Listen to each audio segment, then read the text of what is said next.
चलिए शुरू करते हैं। पहली खबर कॉपी पेन निकाल लो। पहली खबर ये है कि इनका नाम है वेंजिका पूर्णिमा देवी और इनको पर्यावरण का एक बहुत प्रसिद्ध पुरस्कार है जिसका नाम है विटली गोल्ड पुरस्कार। इसको हम लोग ग्रीन ऑस्कर भी कहते हैं। 2024 में इनको दिया गया। किनको दिया गया? पूर्णिमा देवी को। और कौन सा पुरस्कार? विटली गोल्ड पुरस्कार, जिसको ग्रीन ऑस्कर भी कहा जाता है। समझ में आ गया? अब आए चाहे ना आए, हम क्या करें। ठीक, देश का पहला संविधान स्तंभ बन रहा है भैया। संविधान का स्तंभ बन रहा है और ये स्तंभ कहाँ बनना है? राजस्थान यूनिवर्सिटी में बन रहा है। इसके बारे में समझ लो कि देश का पहला संविधान स्तंभ राजस्थान यूनिवर्सिटी में बन रहा है। इसकी ऊंचाई लगभग 75 फुट होगी और इसमें संविधान से जुड़ी जो चीज़ें हैं, जो स्मृतियां हैं, उनको दिखाया जाएगा। कुछ इस आकार में बनेगा। देख लो भैया, देख रहे हो? समझ गए? बस इतना तुम्हें याद रखना है कि देश का पहला संविधान स्तंभ राजस्थान विश्वविद्यालय के अंदर बन रहा है। ठीक, अगला आ जाओ। ये गोरी गोरी मैडम देख रहे हो, उनको पहचान लिया होगा। इनका नाम है करीना कपूर और करीना कपूर को यूनिसेफ इंडिया का बनाया गया ब्रांड एम्बेसडर या नेशनल एम्बेसडर बनाया गया है। किसको बनाया गया? करीना कपूर को यूनिसेफ इंडिया का बनाया गया नेशनल एम्बेसडर। ठीक, मन खुश हुआ? चलो अगला हो। सुप्रीम कोर्ट ने बार एसोसिएशन में 1/3 महिला आरक्षण लागू करने का आदेश दे दिया है। पूरी न्यूज पढ़ते हैं कि सुप्रीम कोर्ट में जस्टिस सूर्यकांत और जस्टिस केवी विश्वनाथ की पीठ ने बीडी कौशिक के मामले में कोर्ट के पुराने फैसले को स्पष्ट करते हुए निर्देश दिया है कि बार एसोसिएशन में 1/3 महिलाएं अवश्य होंगी। ये बहन जी के लिए बहुत अच्छी खबर। अगला, प्रेस फ्रीडम में भारत 2 पायदान ऊपर। विश्व प्रेस स्वतंत्रता सूचकांक जारी किया गया। 2023 में भारत की स्थिति बहुत खराब थी, 161वीं रैंक थी। अब 2024 में 180 देशों का सर्वेक्षण किया गया और 180 देशों में भारत का स्थान जो है वो 159वें नंबर पर है। विश्व प्रेस स्वतंत्रता सूचकांक में नंबर 1 पर देश कौन रहा है? नॉर्वे रहा है, नॉर्वे। और अंतिम देश कौन रहा है? इरिट्रिया। यानी यहाँ पर जो मीडिया है वो सरकार की गुलाम है। कहाँ पर? इरिट्रिया में। गुलाम तो यहाँ पर भी है।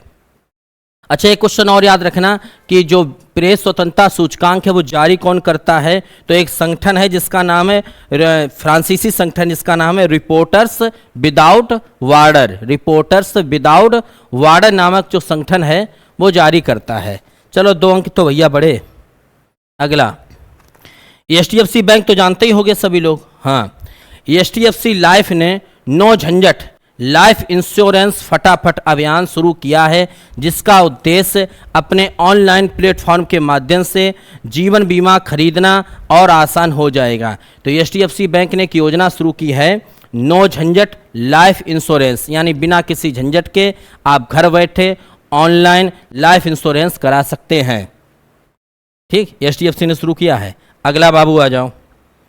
National payments corporation of India ने UPI जैसी भुगतान प्रणाली विकसित करने के लिए बैंक ऑफ नामीबिया के साथ समझौता किया। तो याद रखना, national payments corporation of India ने बैंक ऑफ नामीबिया के साथ समझौता किया है। और किसके लिए समझौता किया है? कि हम UPI प्रणाली यानी ऑनलाइन पेमेंट जो चलता है गूगल फोन पे, ऐसी विकसित करेंगे।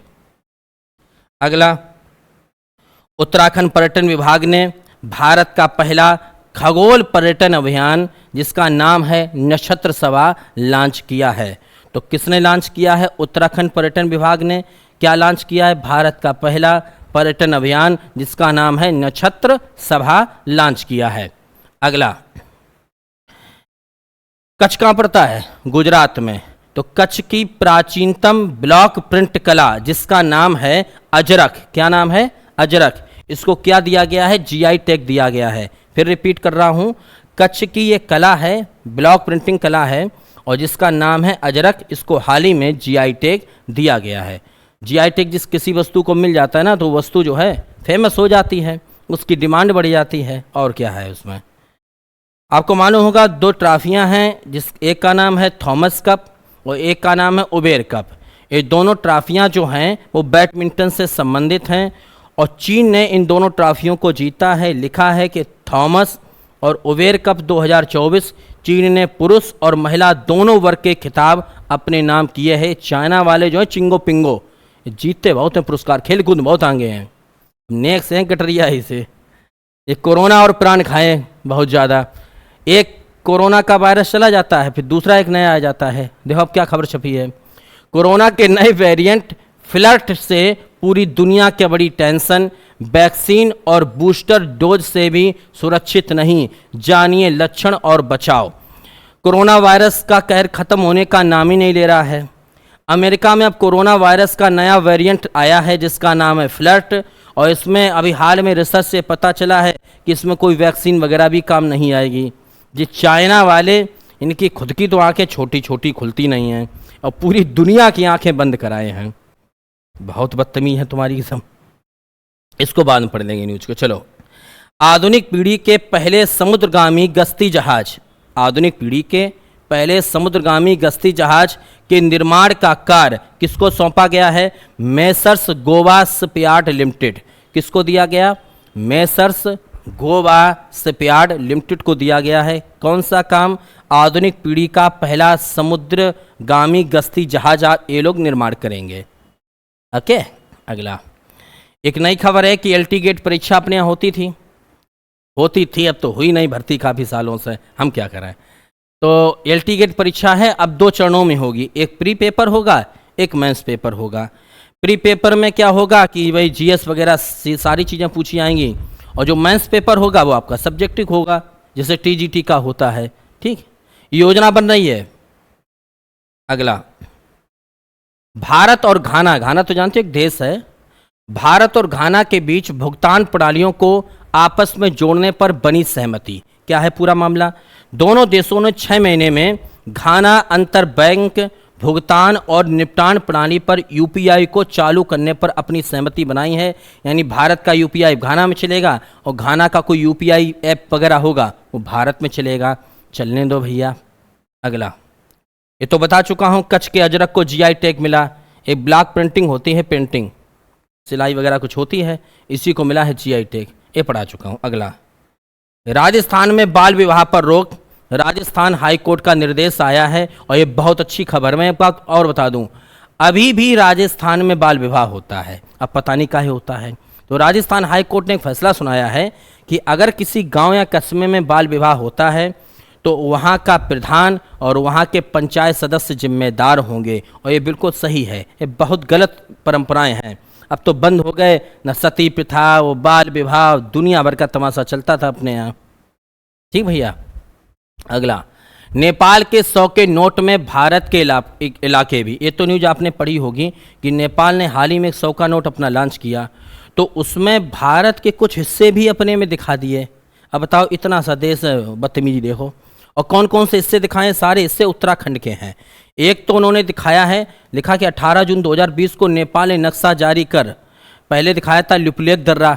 एक लिपुलेख दर्रा है जो आपको मालूम होगा उत्तराखंड में स्थित है, और ये शायद वहाँ जाता है, यार भूल गए जगह हम। तो चलो पूरी न्यूज़ पढ़ते हैं कि नेपाल ने 100 रुपये के नोट छापने की घोषणा की है। इसमें एक नया नक्शा होगा जिसमें विवादित स्थल लिपुलेख दर्रा, लिम्पियात धुरा और काला पानी को दिखाया गया है। इन्हें भारत अपना मानता है, और कमीने क्या करें, ये कह रहे हैं कि हमारे हिस्सा में है। लिखा भी कि जो लिपुलेख दर्रा है, यहीं से कैलाश मानसरोवर को प्रसिद्ध तीर्थ स्थल है, वहाँ से एक सड़क भी जाती है। और भारत ने एक, अच्छा भारत के अंदर क्वालिटी है, भारत ने किसी दूसरे देश पर कब्जा नहीं किया। हमारा 1 रुपया 2 रुपया तुम ले जाओ, 1-2 इंच जमीन ले लो, लेकिन परेशान मत करो, लड़ो मत। लेकिन भारत जब जिद्दे आ जाएगा, गुस्सा हो जाएगा, तो तुम समझ लो फिर भारतीय मारते बहुत हैं। श्रीलंका के बाद अब फिलीपींस में पोर्ट निर्माण करेगा अडानी ग्रुप। ये जाने कहाँ कहाँ निर्माण कर रहे हैं कि श्रीलंका के बाद अब फिलीपींस में भी जो अडानी ग्रुप है वो पोर्ट का निर्माण करेगा, ये ध्यान रखना भैया। अगला, गूगल ने बनाया पहलवान हमीदा बानो का डूडल। अब आगे सुनिए पूरी न्यूज। ये भारत की पहली महिला पहलवान मानी जाती हैं। लिखा है कि भारत की पहली महिला पहलवान को उनका रंगीन डूडल बनाकर श्रद्धांजलि दी गई है। 4 मई 1954 में हमीदा बानो ने बाबा पहलवान को 1 मिनट 34 सेकेंड में हरा दिया था और इसके बाद ये पूरे विश्व में चर्चा में आ गई थी। हमीदा को कहा जाता था अलीगढ़ का अमेजन, तो अलीगढ़ का अमेजन भी कहा जाता था। ये हैं हमीदा बानो, ठीक, भारत की पहली महिला पहलवान।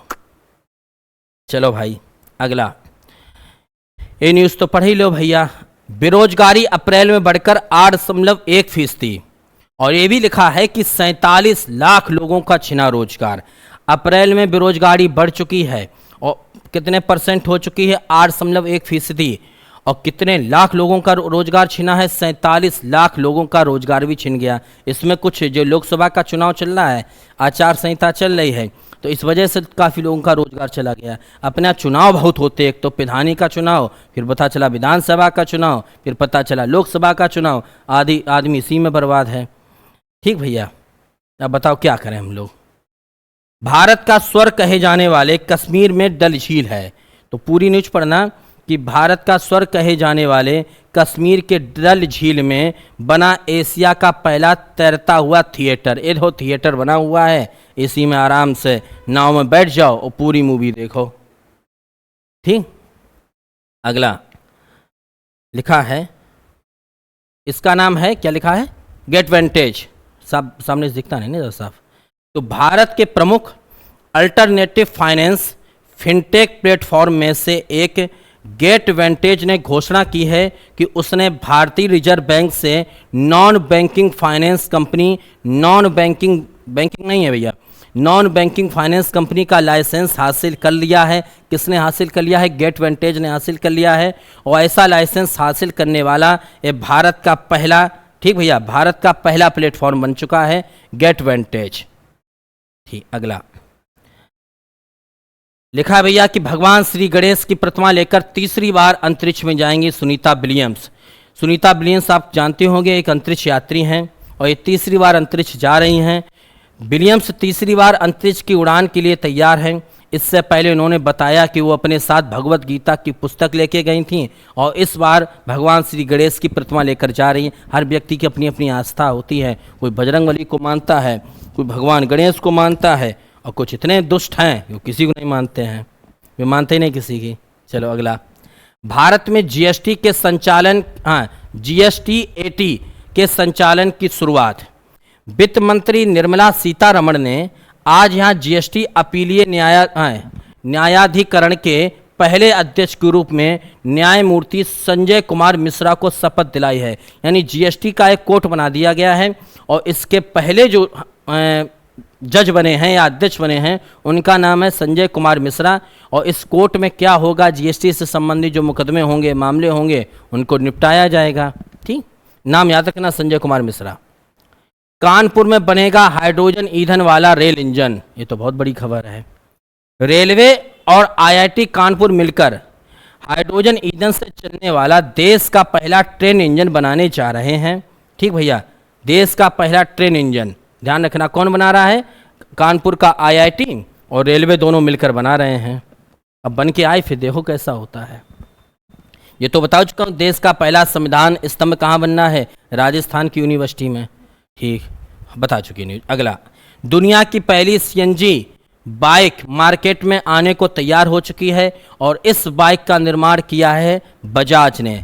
तो बजाज ने दुनिया की यानी विश्व की पहली CNG बाइक बनाई है। अब ये देखते हैं एवरेज कितना देती है और साथ में इसका स्पीड कितना रहते हैं। CNG का मतलब होता है कंप्रेस्ड नेचुरल गैस, संपीड़ित प्राकृतिक गैस। और CNG में क्या होता है? प्रदूषण कम होता है। खूब चल रही है अब तो CNG। अगला,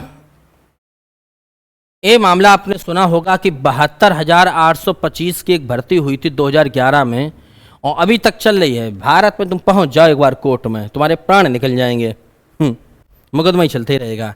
तो उसमें क्या हुआ था, 12,091 की सूची को लेकर एक फैसला आया था कि इनको नियुक्ति दी जाए। अब शीर्ष अदालत ने इस पूरी सूची को निरस्त कर दिया है और लिखा है कि शीर्ष अदालत ने खारिज की अर्जी, विवाद खत्म, 12,000 अभ्यर्थी नहीं बनेंगे अब शिक्षक। बड़ा आफत है प्राइमरी की भर्ती का, तो समझो हाल ही खराब है। 5 साल से लोग संघर्ष कर रहे हैं। अगला, आपको मालूम होगा एक दिग्गज वैक्सीन निर्माता कंपनी है जिसका नाम है एस्ट्राजेनेका ने क्या किया है, दुनिया भर से वापस ले रही कोरोना वैक्सीन। नए खुलासे के बाद जो हड़कंप मचा था, इसी कंपनी ने के ऊपर मुकदमा हुआ था लंदन की कोर्ट में। तो इस कंपनी ने कहा था कि भैया हाँ, हमारी वैक्सीन से हो सकता है आपको हार्ट अटैक आ जाए, हो सकता है रक्त का थक्का बन जाए या कुछ ब्रेन हेमरेज हो जाए। इसके बाद एक कंपनी विवादों में आ गई।